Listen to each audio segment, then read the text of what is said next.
Hi, friends, and welcome to the Tuesday Buzz. It's good to see you this afternoon.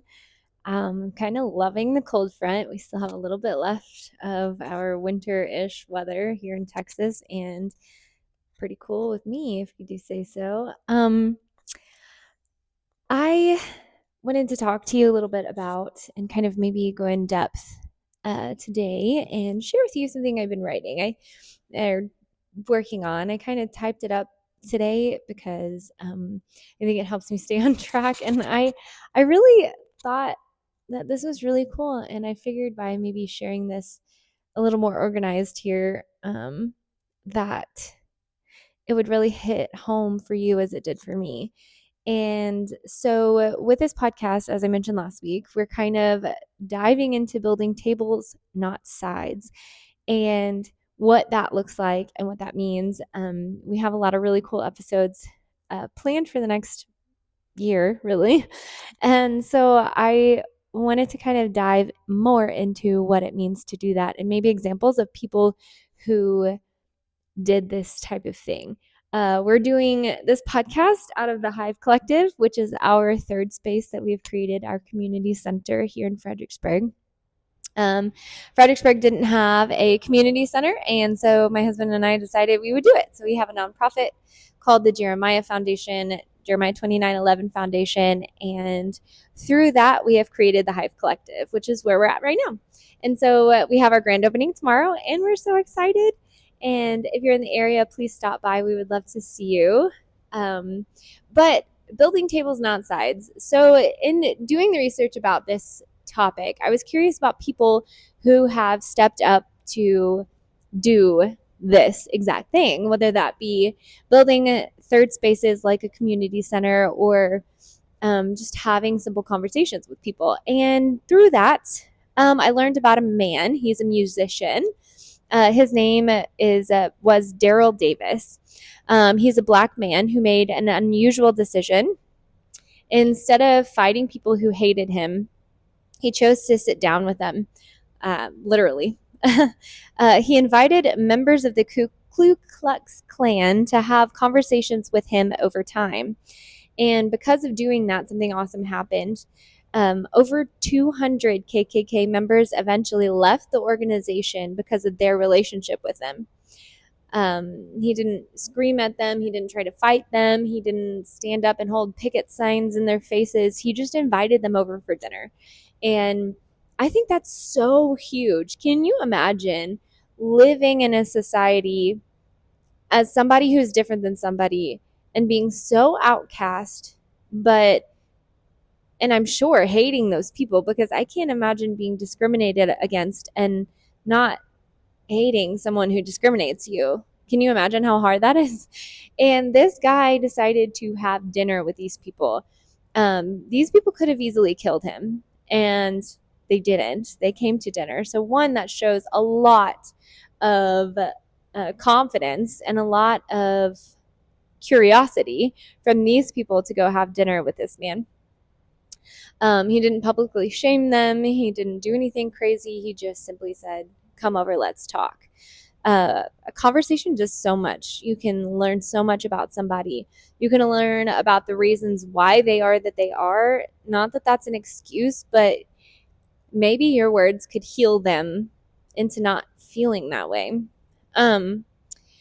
He asked questions. He built tables instead of choosing sides. And when I heard that story, as you all know, I'm firmly believe in Jesus, and he has done so much for me, and every single thing that I have is because of him. This place would not be here if it weren't for him, one, giving us the dream, the idea, the vision, and then just the constant prayer and confidence that he is going to carry us through. Because creating a community center in a town that is geared towards the wine industry is not easy, and creating a second space or third space where there is none is very difficult. And so we came in and we did this, and God has just held us through this whole entire thing. We've had some criticism, we've had some interesting conversations, and throughout those, I don't think I could have made it if I didn't know where my confidence came from. But hearing about Daryl Davis made me think about Jesus and some things that he did when he was on this earth. He constantly sat down with people everyone else thought were wrong: tax collectors, sinners, prostitutes, outsiders. The religious leaders, they absolutely hated it. They thought that he should distance himself from those people. But Jesus didn't change who he was to sit at those tables. He stayed loving and he stayed truthful. And somehow that love changed people's hearts. Zacchaeus changed, Matthew changed, and whole entire communities changed. Um, I think that's huge. And history proves that Jesus existed, right? So many scientific things prove that Jesus existed. Whether you believe he is your Lord and Savior or not, um, if you don't, I'm encouraging you maybe to try, but I'm also encouraging you to look at him in a historical standpoint. He did things that shaked the community, that shaked the people around him. He is just as real as this Daryl Davis guy, right? And when I don't know if you guys are familiar with what tax collectors were back then, but they were like horrible, like awful, terrible people. People thought they were just swindlers, and just everybody hated them. And I mean, everybody knows what a prostitute is. And to imagine to sit across from someone who is like known in your town as a prostitute, I'm pretty sure Jesus got judged for that 24/7. He definitely got judged for that by the religious leaders. But he didn't become a prostitute because he sat across from one. He didn't become a tax collector because he sat across from one. He was truthful, he was kind, and he led by example. He took those people and he loved them so much that they listened to him and that they wanted to change because he wasn't screaming at them. He wasn't, waving a sign in front of their face that says, "You are horrible." He literally just loved. And I think that the purpose of this podcast is to encourage everybody to just pick the side of love, to sit down with people who make no sense and to figure out who they are, and to learn to love them. And people change so fast just by being loved.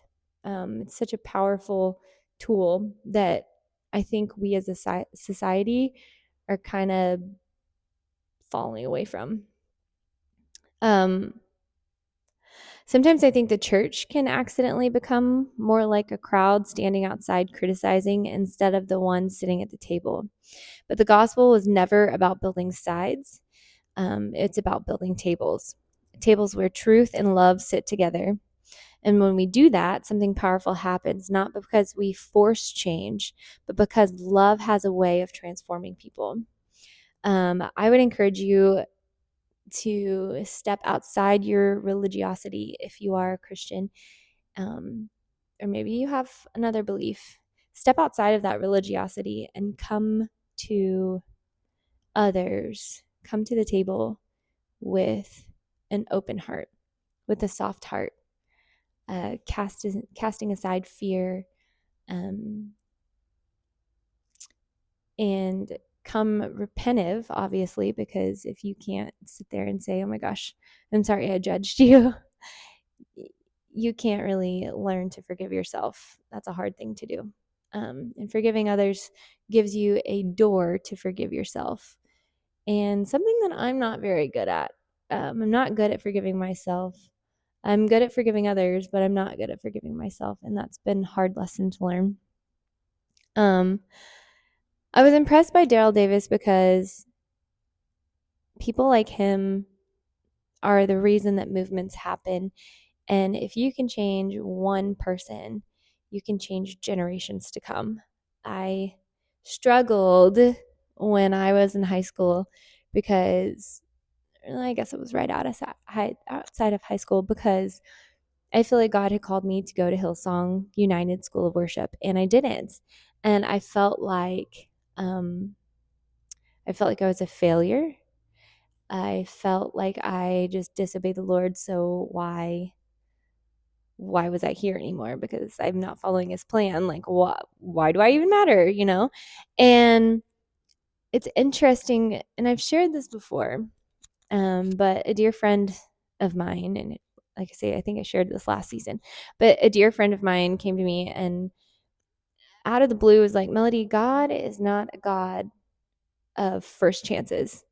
He's the God of second chances and third chances and fourth chances because we're human. We fail, and he expects that of us, and he doesn't hold us to some kind of outrageous standard that we hold ourselves. And something clicked, you know. Sure, going to a school of worship and being able to stand in front of thousands of people and sing and worship the Lord, that could have changed somebody. I know it could have changed me, but the experiences that I've had through owning a dance studio, through this community center, have been just mind blowing. And learning how to love people who are different than me, learning how to not necessarily be political, because I think politics are what pretty much have driven this giant line in the road lately. And I think if we were to go beyond that and really come to terms with the fact that people are people, you might be Black, white, Hispanic, you may be illegal, you may be legal, you may have, I don't even know, you may be Catholic, you may be Protestant, you may be Buddhist, you may be LGBTQ, you may be anything that has a label on it. But why do we label people? Like, why do we, sorry, I'm going on a side rant here, but why do we put labels on people? You don't want to be labeled, so why label others? I don't want to be labeled. I just want to be Melody. I just want people to know me as somebody who makes a difference and somebody who shines the light of Jesus in her life and shows love to everybody. And I don't want to be Melody the Christian. Like, I want to be Melody who shines the light of Jesus. I don't want to be this like political label. And why would we give other people that? And why would we want to walk around with that on our forehead instead of being the individuals that we were created to be? Because you are made with a purpose.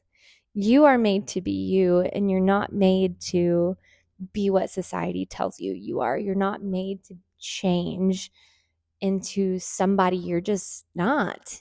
Whoever you are, you're made to be. And I think that's so cool.